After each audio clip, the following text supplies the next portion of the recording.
Okay guys, welcome back now to the next part of our series on nutrition, supplementation and lifestyle. So where we left off was on the story of Dr. William Donna Kelly. We went through the story of Dr. William Donna Kelly having cancer, the pancreatic enzymes that we spoke about, Dr. John Beerard's work with pancreatic enzymes and how Beerard believed that pancreatic enzymes could kill cancer tumours because he believed that a cancer was a trophoblast. He believed the placenta was also a trophoblast before it matured into the trophoblast. So essentially he believed that a the placenta had the very same growth mechanism as cancer. He wanted to know why didn't the placenta actually turn into a cancer and kill a woman, and what he realised was that the day the embryo made its own pancreatic enzymes was the day that the placenta matured from a trophoblast into the placenta. Therefore he came up with a theory thinking that could pancreatic enzymes somehow kill off cancer tumour growth? Could it also regulate or even, as I say, kill off cancer tumour growth? And he had a few case studies where he proved that to be the point.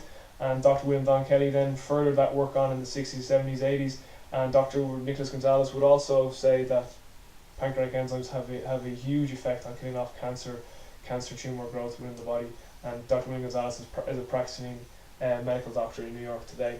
Now, so the next part of the story then goes to Dr. Francis Pottinger Sr. He was a neurophysiologist, and he really was one of the first doctors to document the autonomic nervous system. Essentially, the autonomic nervous system is the master regulator of all metabolic processes in the body. So again, it has your autonomic nervous system has your sympathetic side and your parasympathetic side. Sympathetic side is the side of the autonomic nervous system that would dilute your pupils, constrict saliva production in your mouth, speed up your heart rate, speed up your respiratory rate, decrease or even stop acid production in your stomach, shut down digestion, mobilize blood sugar out to your extremities, essentially getting you ready to fight or flight.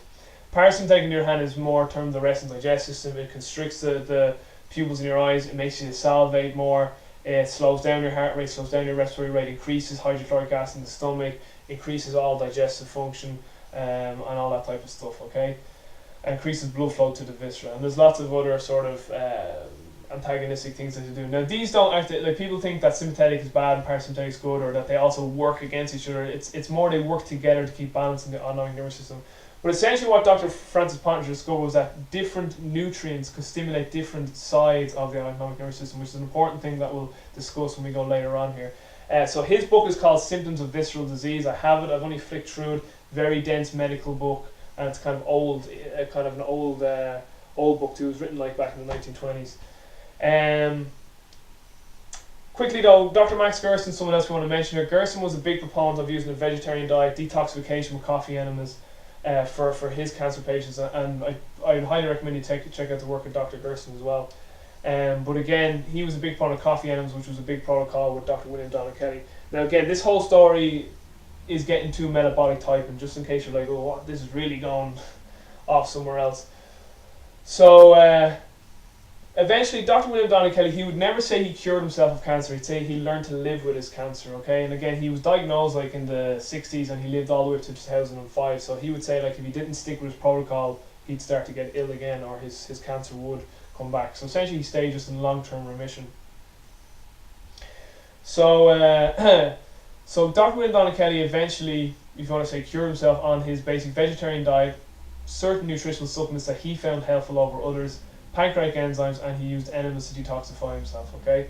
So essentially what happened was he started to treat people who had cancer and other chronic health issues with this specific protocol, okay? So this is all he used to use though. He always used the same thing, the vegetarian diet, certain supplements, pancreatic enzymes, and he also used enemas. It was the same, he basically used the same generic protocol with everyone, okay? And so this is where metabolic typing comes in. So a lot of people got better, cured if you want to say as well, went into remission, but some still didn't recover. Didn't work with everyone, okay? But then that all changed one day when a girl came to him who had awful allergies. This girl had terrible allergies. Her life was like hell on earth. She could only eat a handful of food. She was just really reactive to nearly everything in her environment. Apparently she was so reactive to iodine that if she came within 10 miles of an ocean coastline, she just used to go into like anaphylactic shock. She was just super, super hypersensitive to anything. So she went to Dr. William Don Kelly just as a last hope type of thing, and he just put her on that same protocol he gave to everyone: vegetarian diet, certain nutritional supplements, pancreatic enzymes, and enemas. And at first she got really better. For the first, I think, I'm not too sure what Dr. William Gonzalez said in the DVD, maybe 6 months or up to a year, she got really, really better. And in fact, actually, Donna Kelly actually ended up marrying this specific girl, so she became his wife. But then she got terribly sick after a few months again, relapsed again, was reacting to everything awful, and apparently she got so sick she became bedridden, couldn't get out of bed. And this was like just wrecking Dr. William Donna Kelly's head. He just didn't know what to do. And at this time, Dr. Kelly was getting a lot of pressure from, the American Medical Association, FDA, just a lot of, saying he was a quack and a charlatan and whatnot. He's just trying to steal your money, don't go to him, on all that. So he was under a lot of pressure. So it would have been a huge scandal if his wife had to go like to hospital or another doctor because she was just so ill, that this quack cancer doctor couldn't even look after his own wife. So she was actually bedridden, apparently, again, from Dr. William Gonzalez's story, or what's the word I'm trying to think of? Well, the way Dr. William Gonzalez, the way he tells the story, that she was bedridden because she had such little energy. So Dr. William Donna Kelly tried everything where, everything. He tried like more raw food, less raw food, more cooked food, less cooked food, more eggs, less eggs, more of just this macronutrient in ratio to that macronutrient, more enzymes, less enzymes, more this supplement, less of that supplement, and vice versa. Just all these different types of things, more enemas, less. And he tried everything, but only within his sort of constrictive paradigm of the vegetarian diet, pancreatic enzymes, supplements, and what was the other thing he did? And then there was a coffee and detoxification protocols. But nothing worked. So then he finally came to the realization that the only thing he'd not given this girl was red meat. And at this time, he was fairly adverse to red meat. He felt red meat was too harsh on your pancreas, and that it could decrease pancreatic enzyme production, and then therefore could lead to cancer production or even stall cancer treatment if you already had cancer. But he just rang up this mother, and she was staying with her mother at this time. I just want to make sure I don't go overboard. In fact, I'll tell you what I will do. Keep you in suspense. I'm going to cut this video here, so I definitely won't have to reshoot it, and I'll get back to finishing the story.